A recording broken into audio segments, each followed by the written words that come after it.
Oh, here we are again, going live with the Alchemy Network. Uh, God, I can't believe how fast time has gone since the last time that we spoke. But hopefully you can all hear me loud and clear, those that are joining live.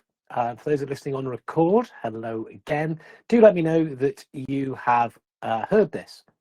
Um, For those of you who haven't come across before, those of you I haven't met, my name is Fred Copestake. I am founder of preparedness, which is a sales training consultancy. Over the last 25 years, been around the world 14 times, worked in 38 different countries, and trained over 10,000 salespeople. So, yeah, real honour and privilege to do that. And also a massive honour and privilege to be asked by the Alchemy Network to come along and represent the sales profession. I suppose I'm doing that, really. It's a lot on the shoulders here. But I wonder how happy they will be that I am giving away some of the secrets, or certainly sharing what I believe good salespeople should be doing so that you guys can recognize it. You can recognize it so you can decide who it is you want to work with, uh, invest more time and effort with them, and also recognize people that you think, hang on a minute, this isn't quite right. I don't want to be doing stuff with this person. So yeah, that's why I'm very happy to do what I'm doing. And today I thought we would have a look at the anatomy of a sales conversation. Sales is ultimately about conversations. They come in different shapes and forms. We might look at negotiation as a conversation. It is. Maybe we'll look at that a different day. But today I want to look at a sales conversation which a salesperson might engage you as a procurement professional in. The other reason that I thought it was worthwhile breaking down this anatomy is that you might be able to use this too. You might be able to take it and think, well, yeah, I need to sell. I've got concepts, I've got things that I need to get over the line. Having a look at this way in which a sales professional would approach the conversation, hopefully will be helpful to you. So as normal, the chat is open. I have that there so I can see if there's any interaction in it. But otherwise, I have a little plan to take you through the steps of the sales conversation.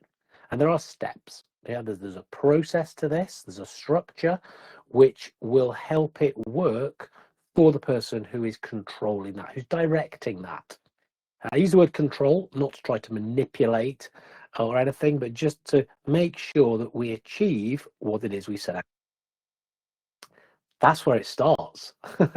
It's thinking about, what are my objectives? Why am I having this conversation? What am I doing it for? A good salesperson will have thought about that, and they will do their preparation based on the objectives that they've set. They'll set themselves objectives.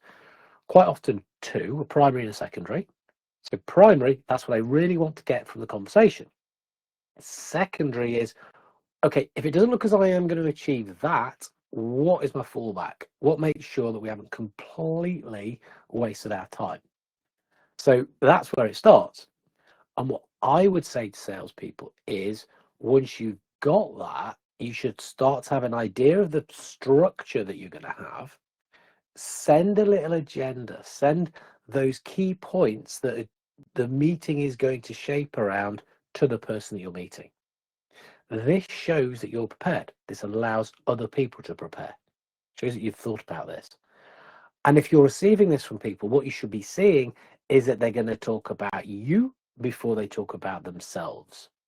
So this is the secret to a good sales conversation. So always ask before tell.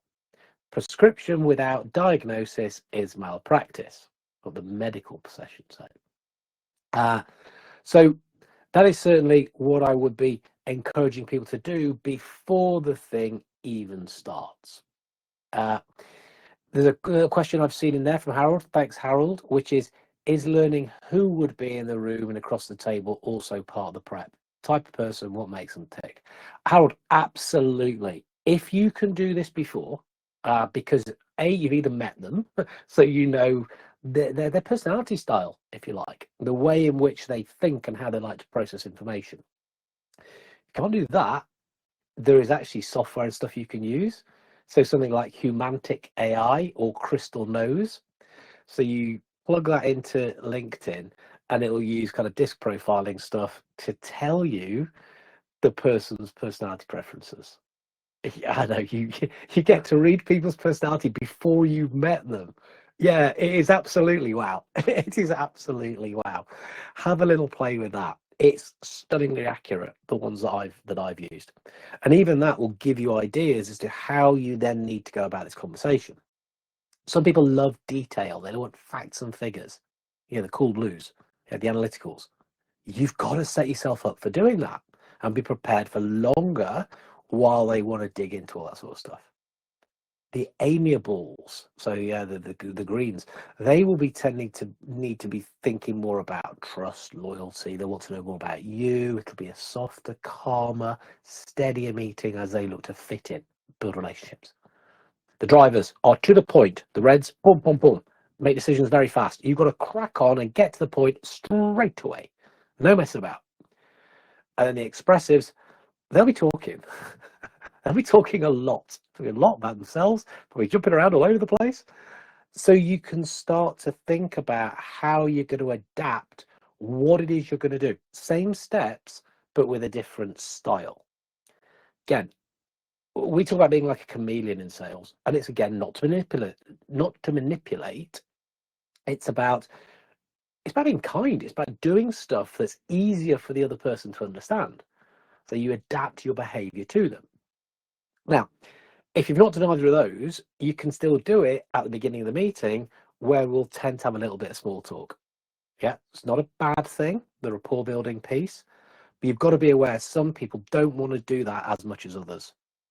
Yeah, for the amiable, for the director, for the driver, it's less relevant to them. They are more task focused in their preference. So we need to get on with stuff. Whatever way, whoever we're dealing with, at some stage, we need to be getting into the meeting on purpose. So when I'm thinking about this, I kind of draw steps because I see these as steps through the meeting. 4 steps. A, I, D, A. AIDA, like the old Verdi opera. Now, this is quite an old-fashioned structure. It's been around a bit. I thought it was around since the 50s. I've recently been informed it's actually been around since the turn of the century. Not this century, last century. But it's a good one because it works. It works because of how it mirrors the way in which people think, follows that neurological process. So it goes attention, interest, desire, action. So we're chatting away. What's the weather? I'm British. We talk about weather. All these kind of little things. And at some stage, we'll say, right, let's get this show on the road. Let's start talking about the thing that's really that we're here for. So your attention grabber is a version of the value proposition. It's what we think the other party is going to be interested in. Now, that's a crucial part of the homework. What problems, challenges, concerns, opportunities, aspirations, goals, aims, frustrations. These things that are going on in their world. In many ways, it doesn't matter what you lead on. Some people will say that focusing on problem, probably away from, that they're looking to move away from, is stronger than something they're looking to move towards. But as long as you are indicating that this is about them, these are some of the things I can see going on in your industry. Bang, bang, bang, X, Y, Z, A, B, C, power of 3, brain loves 3s. Typically, that's what's going on. I'm here to discuss whether that's affecting you and to what degree we can help you get your head around it and to deal with it. To do that, I'm going to have to ask you some questions. And if you can give me as best answers as possible, that will help us make sure we got real good use of our time. Okay, so a couple of things there. That is the value proposition or a version of that, benefits that people will get for getting involved in the conversation. But also I dropped this little statement of intent as to, I will ask you questions and you will answer me, what I said, which then earns the right for us to move into the next section. Okay, so this attention grabber at the beginning, it's all about the other party, but what they can get from it, it's showing we've done our homework and like kind of dangling a carrot or hooking, we sometimes call it hook, hooking them into the conversation. Okay, not a bad way, but because this is something that they care about. We're up, we're running. I've used that. People will say, oh, okay, yeah, absolutely, let's do that. Awesome. The more solid the hook, the more solid that attention grabber, the stronger the question you can lead in. The conversation that we're having, the modern shift in sales I see, it's about helping people make sense of stuff. I'm not sitting trying to make a checklist of things so I can say, well, I have the wonderful thing for you. Partly, yes, but more so, I'm going to be valuable. A salesperson is going to be valuable if they're helping you to think about stuff. So they've indicated that with the attention grabber. As we moved into eye of interest, we're going to show interest in that other person. We're going to use questions to help them think. So now we're going to classic questioning tool stuff. Open questions, closed questions. So we've got kind of the yes, no answer stuff is closed. Open question, what, why, when, where, who, how. Can't say yes or no to it. People will give an open response. They will think a bit more. There's other versions of question. So we could use a TED question.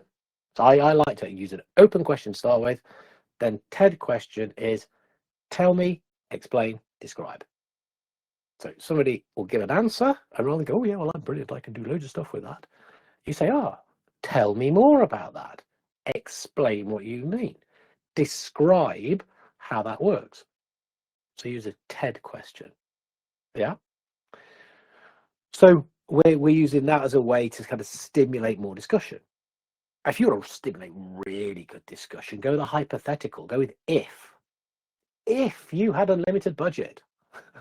Yeah, I don't, Fred. Yeah, I've got potential to. If you had a blank sheet of paper, if you're Harry Potter with your magic wand, if you were the big boss, if we were sat here in 3 years' time and we'd done a brilliant job, what would we have done? We might ask a hypothetical. Yeah, so we've got open, we've got probing, TED. We've got hypothetical. We might summarize, let people be aware of the stuff they've said, help them to remember that. That's another biggie. Sometimes just being quiet, zip it, but use good body language, good non-verbal communication to show that you are listening and you're encouraging them to speak. You can do that. And really what we're trying to do, I think the very best question is one that's been specifically prepared for that meeting. So we go back to the preparation we've done. We think about those problems or challenges or opportunities that we're going to lead on, and we'll form a question, a high gain question that's going to get us a lot of thinking based on what it is that we're asking. A high gain question, well thought out. Shut up then and let people think, oh, wow, that's a good question. I think, yeah, I know, I've prepared it. Part of what I'm here to do. Yeah. A little tip I'll give to people is watch people's eyes. If you've asked a good question, their eyes will be moving. They're looking up. They're looking to the sides. They're looking down. They're searching for information, different forms of information, visual, auditory, kinesthetic. They'll be looking around for stuff. So we're using questions at this phase of the meeting to really get our heads around stuff. If you've heard me speak about things before, I talk about collaborative selling. We want to collaborate. We're not there to try and coerce or combat. Or work alongside to help people get their heads around stuff. Again, this can be something that you will recognize good salespeople doing. And of course, like I've said, other part of my objective talking today is you can use this as you're selling your own concepts internally. Not necessarily full-on presentation. You can get people thinking about stuff and letting them make sense of what it is we're trying to do. So there's another question in there, which is that more questions on the person or on their problem or both? So I think I probably answered that as I've been talking. So what we're doing is we're focusing in on their potential problem. We're helping them to work out what's the thing that is troubling them and that they're trying to get their head around.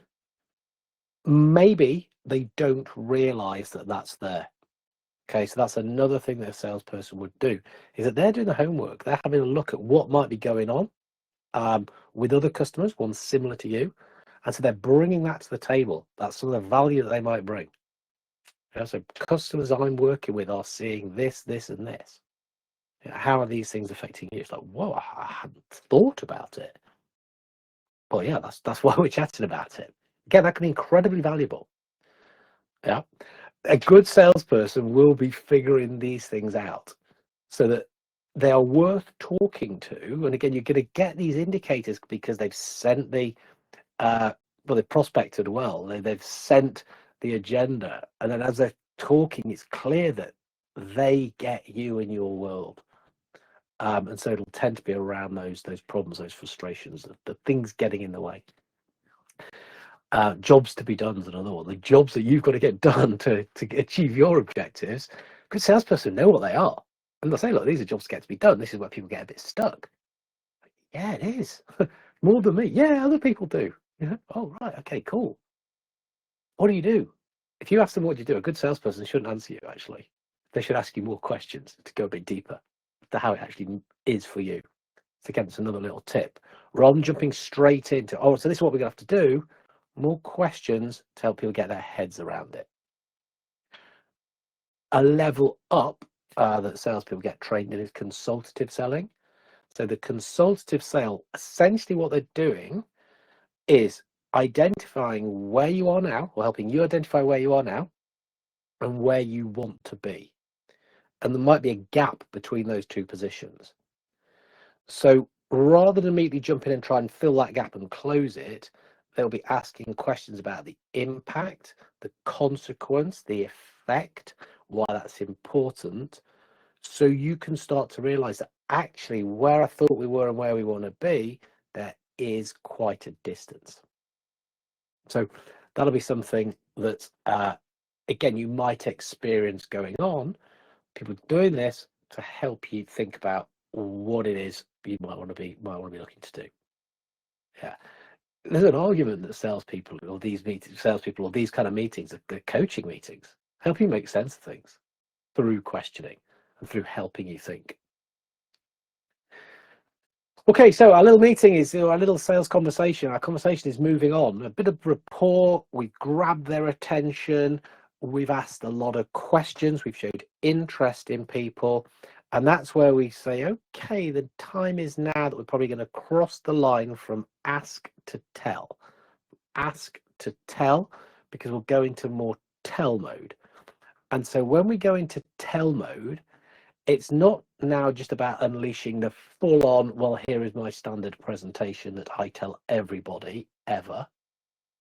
And to be fair, if somebody's like that, you've probably already had that. They've started with it. Me, we, I. Yeah, okay. It's there. They'll be going, okay, so the stuff that you're saying, this is something that appears to be an issue now. This is something that we can do about it. This is the solution, the problem that we've identified. The problems and solutions is what we're looking at there. So the tell piece becomes very tailored to what the conversation has informed us on. A good salesperson can probably have predicted where that conversation is going. They've seen it before, they've heard it before. So again, they'll be ready to deliver well on that. But they might be hearing things which are unique. Yeah, again, you might use in this and somebody's coming up with an answer and you've got to think on your feet and say, okay, they've said this, that means we need to be looking at doing this. So again, that starts to form based on the information we're getting at the beginning of the conversation. We're getting at the beginning of the conversation. So this is the D for desire, attention, interest, desire. We're building the desire for somebody to do something, somebody to want to move forward. So that's the presentation piece, if you like, where people are sharing information. And it's to and fro. It's not like completely one-sided. Shouldn't be. So we're getting feedback along the way. How does that look? How does that sound? What do you think? So little trial closers, if you're using technical language. Moves us forward into the last piece, which is A for action. Because the whole point of having a meeting, something's going to happen as a result. It's going to be some kind of call to action. Close, if you must. So the close, if you want to know tons about closing, go and read an old 80s sales book. There'll be hundreds of closes in there. The Ben Franklin, the boomerang, the kangaroo, the manager, call me like all these sort of things. You don't need them. You don't need them. It should flow naturally, because what we've done and what we've understood and what we've proposed, we can go into a thing called the perfect close. Now, the perfect close is something I learned from a guy called James Muir. It's the title of his book. And I interviewed James a little while back, and he kind of explained to me what this perfect close was like. And I said, look, mate, why is it perfect? Come on. He said, because it works 95% of the time. Like, well, what? How do you know? Well, because I've researched it. I've looked at sales conversations, and this language pattern is the most effective one that's come out of the million and something that I've looked at. Oh, okay, that's pretty cool then. Tell me, what is it? He said, well, there's a lot of psychology and stuff in it, but it's actually quite simple to remember. It goes like this. He says, you have to do the rest right. You have to really work through that process. But if you've done it well, you are in a position where you can use this language. And it goes along the lines of, or it goes exactly like, that's important, it's exactly like this. Does it make sense for us to, and then you insert that next step or the thing that it would make sense for you to do based on all that work you've done to get there. Does it make sense for us to put together a proposal, to present this to the senior management, to get together and do a scoping workshop, to blah, blah, blah, whatever it is? It's a closed question. Yeah. Now, it's not pushing somebody. That's why it's got the does it make sense piece. We're not kind of testing. And we're going to get a yes or no. So does it make sense for us to do X? Yes, it does. Awesome. Let's do X then. Brilliant. That's easy. What if we get no? Oh, okay. Well, what do you think the next step should be? We put it back onto the other party. Now, this is all part of the ethical selling piece. Again, I've talked about this before. We're not putting pressure on people. We're not trying to manipulate them. We're not trying to make them do things that they don't want to do for our own benefit. It's got to be mutually beneficial. It does have to make sense that we are going to progress along this way. And so that's what that way of closing out the sales conversation does. I mean, a very elegant, I think it is super elegant. It was a really insightful conversation. So I quote this quite a lot. Part of my own training now. The perfect close, James Muir taught me about that. And that is the anatomy of a sales conversation. Attention, interest, desire, action. With those elements, I've sort of touched on some of the things we're doing at each of those phases. And there's a lot of depth. There's lots of other things which we'll talk about in sales training. But essentially, that's what a good conversation looks like. We're guiding it, we're directing it. It's there for mutual benefit. Both parties coming out of this better because we both thought about it, and we're not putting any pressure on at the end as to where we're going to go with this. I hope this is useful. I hope that you are reflecting on people you've worked with and you think, that's why it was such a good meeting.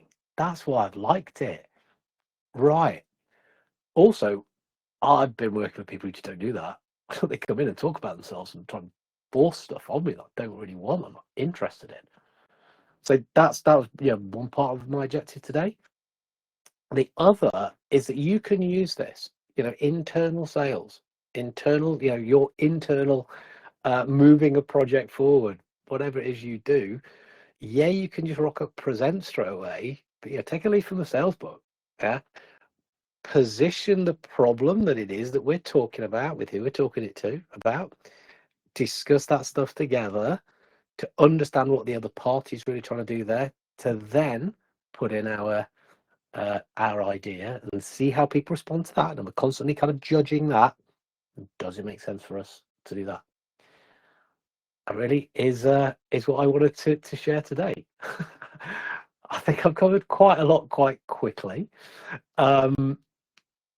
If, as you know, as always, genuine offer. I'm here in the community on LinkedIn. If you have questions, comments, please reach out. Let me know you've heard this, you liked it, disliked it, what it is that you want to, what else you would like me to talk about. But hopefully that is something that you'll be able to use. And again, if you do, let me know. I'd love to know how you've taken that and how it's been useful to you. There we go. I'm just having a little look over into chat. There doesn't seem to be any more questions there. Probably because I've been speaking so fast and trying to put so much in. But like I say, that doesn't mean I'm not here to answer them. I absolutely am.